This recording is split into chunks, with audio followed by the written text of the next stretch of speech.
There is a verse in the Bible that has been handed to anxious people for generations.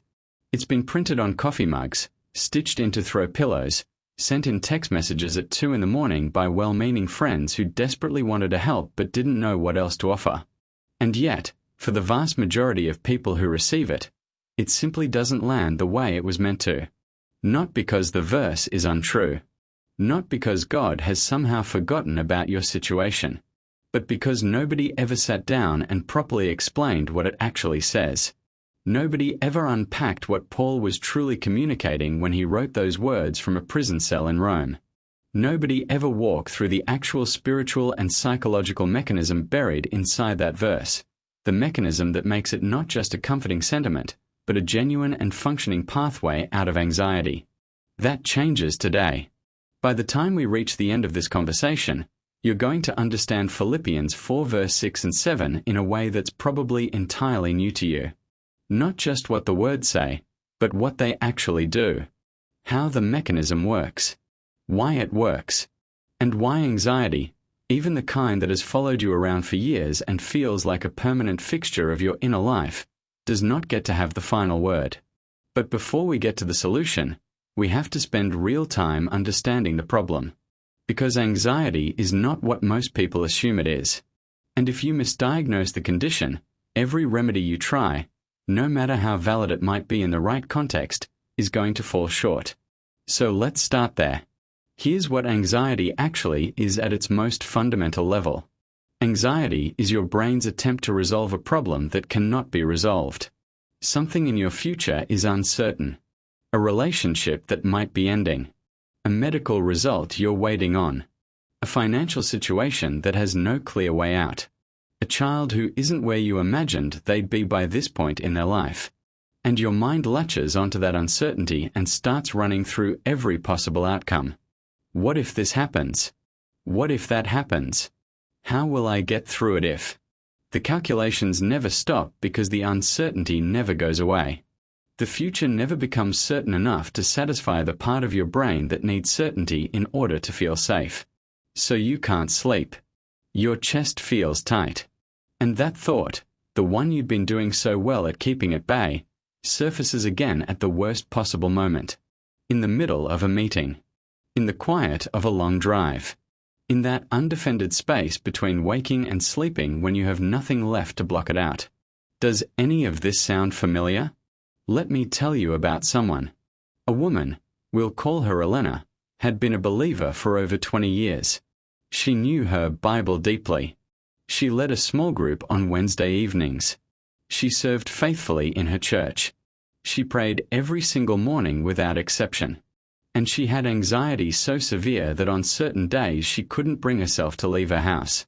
Not because her faith was weak. Not because she wasn't trying hard enough.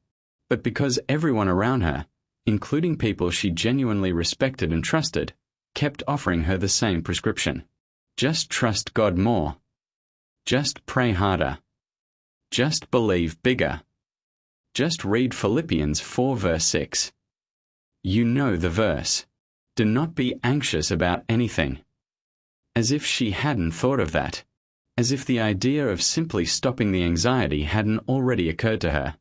There is something quietly devastating about being told to stop feeling the very thing you cannot stop feeling. It doesn't produce peace. It produces shame.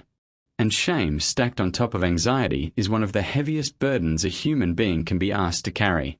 Because now you're not just anxious, you're also a spiritual failure for being anxious. So let's actually read this passage. Not glance at it. Read it. Because the solution is fully contained within it, but it's hiding in plain sight, and most people read right past the part that makes it work. Philippians 4 verses 6 to 7. Do not be anxious about anything, but in everything by prayer and petition with thanksgiving, present your requests to God. And the peace of God, which transcends all understanding, will guard your hearts and your minds in Christ Jesus. Most people hear the opening 4 words, do not be anxious, and stop right there. They receive it as a prohibition, a command. Stop doing the thing you're doing. As if Paul is a spiritual law enforcement officer writing you a citation for the crime of worrying too much. But that is not what this is.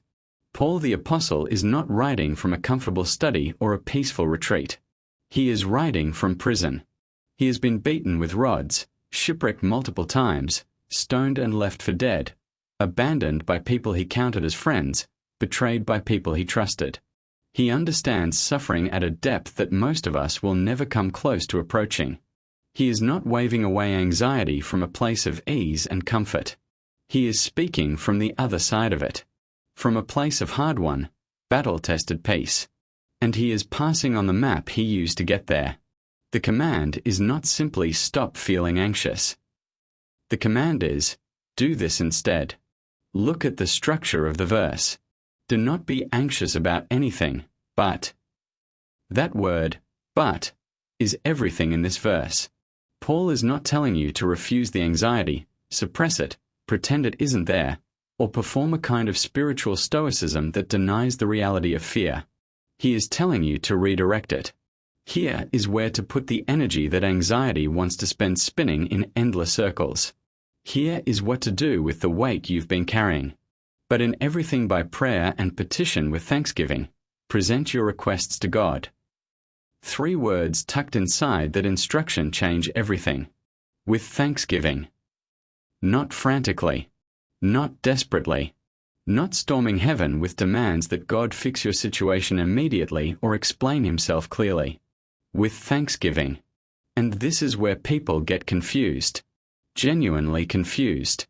How do you feel grateful when the diagnosis just came back bad? How do you manufacture gratitude when the marriage is fracturing? When the prodigal hasn't come home?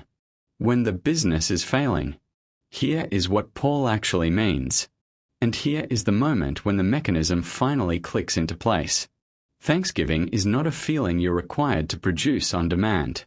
It is a declaration of what you already know to be true about God, regardless of what is currently true about your circumstances. When Paul says, pray with thanksgiving, he means this. Come to God not only with your problem. Come with your history. Come carrying the memory of every time he showed up before. Come with the accumulated evidence, however imperfect and incomplete it might feel, of his faithfulness across the arc of your life. Come and say, God, I don't understand what is happening. I am frightened. I am overwhelmed. And I know who you are. I know what you have done. I know you have not changed. That, and in the middle of that prayer, is transformative. It doesn't erase the fear. It places the fear inside a larger context. It positions the anxiety within a bigger story. A story that doesn't terminate at your worst-case scenario. Let me show you this pattern in action, because it shows up repeatedly throughout the Psalms. Those raw, unpolished prayers that read less like formal devotionals and more like someone actually talking to God with nothing held back. Psalm 77, written by Asaph, opens with one of the most searingly honest prayers in all of Scripture. I cried out to God for help. When I was in distress, I sought the Lord. I would not be comforted. He cannot sleep. He is too troubled to speak. His spirit is in a state of despair. Does this sound like someone who had it all figured out? But then something shifts partway through the psalm. Beginning in verse 10, Asaph starts to remember. He begins asking himself a different set of questions. What has God actually done? Not just now, but before. What do I know about him, not based on how I feel right now, but based on the entire record of my experience? He says, I will remember the deeds of the Lord. I will remember your miracles of long ago. He preaches to himself. He interrupts the anxiety spiral not by suppressing what he feels, but by introducing a competing truth into the loop. Not a denial of his pain. A declaration of God's character that is larger than his pain. That is the thanksgiving Paul is pointing toward. Not manufactured happiness. Deliberate remembrance. This is precisely why anxiety lies to you so effectively and so persistently. Because anxiety only operates within 2 timeframes, the present problem and the imagined future catastrophe. It never voluntarily looks backward at the evidence. It never shows you the full picture. It shows you the storm and hides the anchor. Thanksgiving is what forces you to look at the anchor. Now let's look at what happens in verse 7, because this is the payoff, and it is remarkable. And the peace of God, which transcends all understanding, will guard your hearts and your minds in Christ Jesus. Notice very carefully what this verse does not say. It does not say, and then your problem will be resolved. It doesn't promise the test results will come back clean. It doesn't guarantee that the thing you were most afraid of won't happen. It doesn't promise a life free of difficulty or uncertainty or loss. What it promises is this: the peace of God will guard your heart and your mind.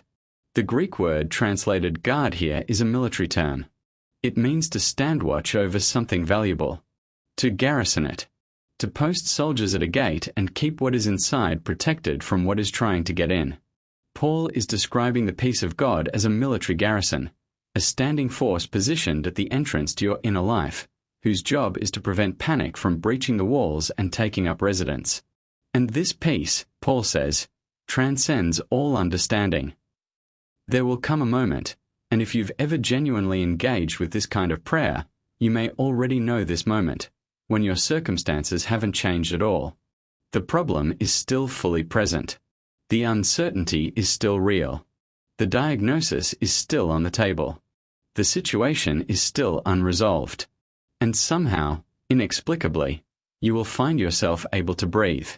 Somehow, you will find yourself held by something you can't fully account for. Not because the storm stopped, because something steadied you in the middle of it. Let me tell you about another person. His name was James. He was a surgeon, precise, analytical, someone whose entire professional identity was built on knowing what comes next, on control, on certainty. He was, by any measure, someone who was very good at managing outcomes. And then his younger son was diagnosed with a serious illness. For the first time in his adult life, James found himself in a situation he couldn't research his way to certainty about. He couldn't outwork it. He couldn't outprepare it. He couldn't find the right protocol that would make the outcome guaranteed. He came to his pastor not knowing what to do with the anxiety that had moved into his chest and refused to leave. And his pastor, wisely, did not tell him to stop worrying. Instead, he asked a single question. Can you think of one time in your life when you were completely convinced that God had abandoned you, and you turned out to be right? James sat with that question for a long time. He could not think of one. Not one single moment across his entire life when, looking back, God had actually left him to face something entirely alone. There had been countless moments when it felt that way. But every one of those seasons, when he examined them honestly, had contained something. Some grace, some unexpected provision, some presence he had only recognized in hindsight. That conversation did not heal his son immediately. The road was long and difficult and filled with moments of real fear. But months later, James told his pastor that something fundamental had shifted in him that day. Not his circumstances, his posture. He had stopped trying to see the entire road laid out in front of him, and he had started walking one day at a time with his eyes on the one who could see further than he ever could. That is Philippians 4 verse 6 lived out in an actual human life. Now I want to say something directly, because if we don't address this honestly, this entire conversation will feel incomplete to a significant number of the people hearing it. Some anxiety is clinical. Some anxiety is rooted in brain chemistry, in the physiological reality of how a particular nervous system is wired, in trauma, in conditions that require professional care to address properly. And there is no Bible verse, no matter how true it is, no matter how powerful, that substitutes for that care. God gave us medicine. God gave us therapists. God gave us the science of the human mind and the people trained to apply it. Using those resources is not a failure of faith. It is wisdom.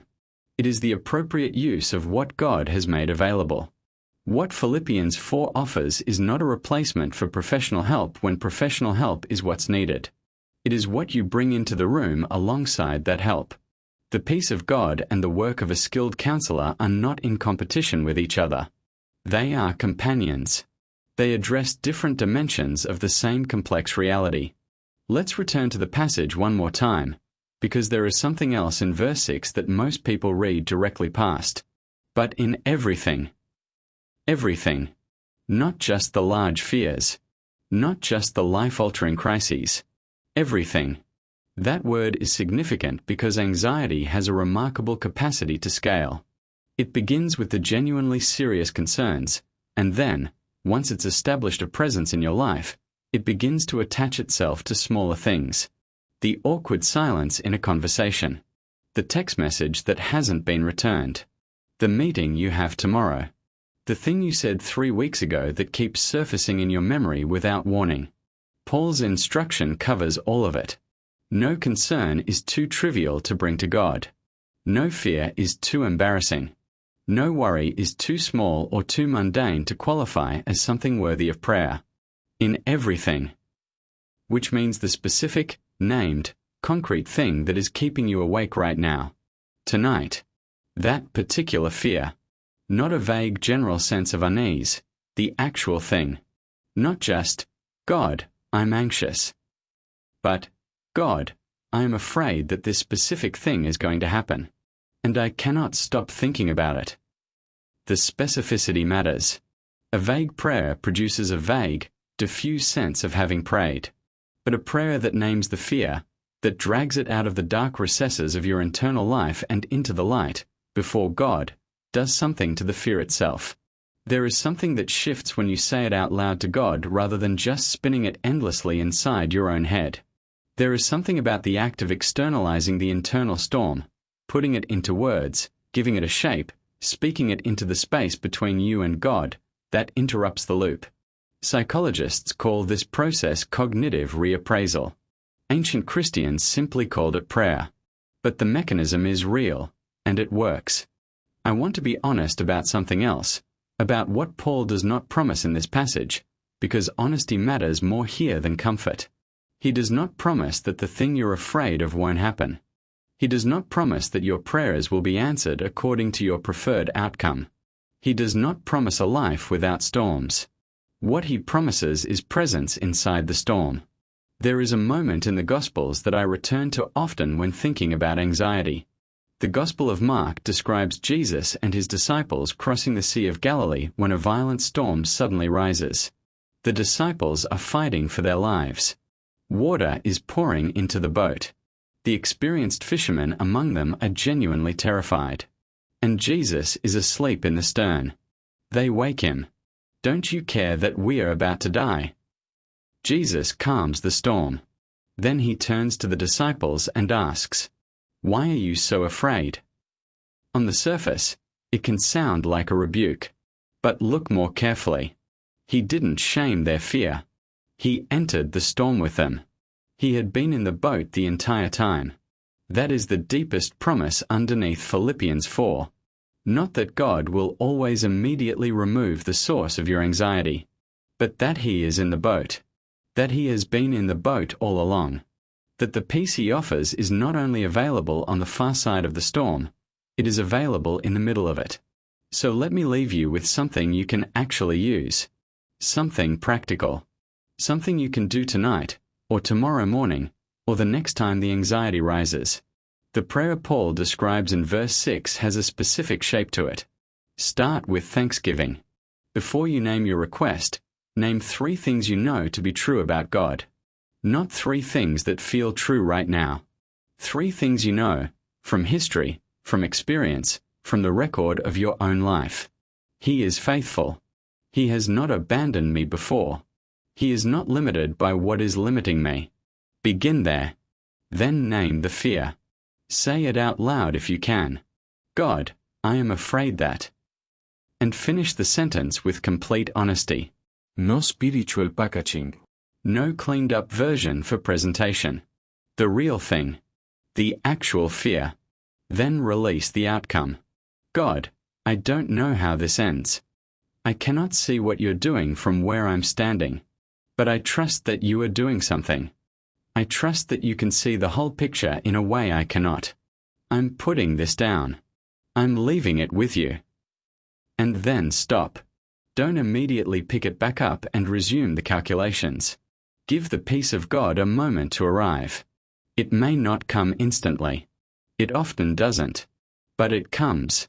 For many people, it arrives in the quiet after prayer, in the moment when they notice that their breathing has changed, that the grip around their chest has loosened slightly, not because the problem is solved, but because they are no longer carrying it alone.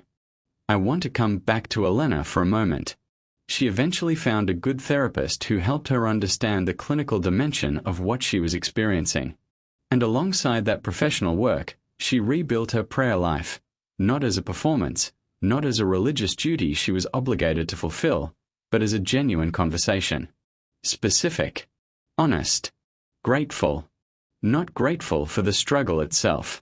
Grateful for the one who was walking through it with her. She once described the change not as something dramatic or sudden. She said it was more like learning to breathe differently. Philippians 4 verse 7 says the peace of God will guard your heart and your mind. Elena said it felt exactly like that. Like something was watching the door. Like the panic attacks no longer had unlimited access. Not perfect. Not complete. Not finished. But real.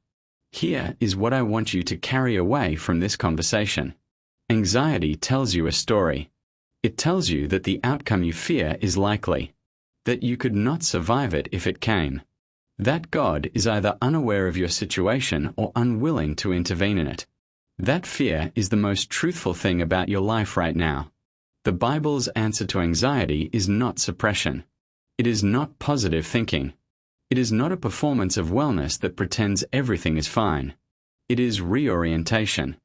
A deliberate turning of the whole self toward a God who is larger than the thing you're afraid of. A specific, honest, grateful conversation that says, "Here is what I'm carrying. Here is what I know about you. Here is what I cannot control. I am choosing to trust you with what I cannot control." And then the peace comes. Not always immediately. Not always completely. But it comes. It transcends understanding because it is not produced by your understanding. It is not the result of thinking your way through the problem or reasoning your way to a more optimistic conclusion. It is the peace of God, given by God, to people who have run out of their own reserves and have finally come to the right place to find more. You are not too far gone for this to reach you. Your situation is not too complicated. Your fear is not too big. Paul wrote these words with chains on his wrists, from a prison cell, facing a legal hearing that could end his life. And he wrote about peace, not as a future possibility for when things improved, but as a present and accessible reality in the middle of his suffering. If that peace could reach Paul in those circumstances, it can reach you in yours. Bring it to him. All of it. The fear you haven't said out loud because it sounds too irrational. The worst-case scenario you've been rehearsing at 3 in the morning. The thing that keeps circling back no matter how many times you try to set it aside. Bring it with honesty.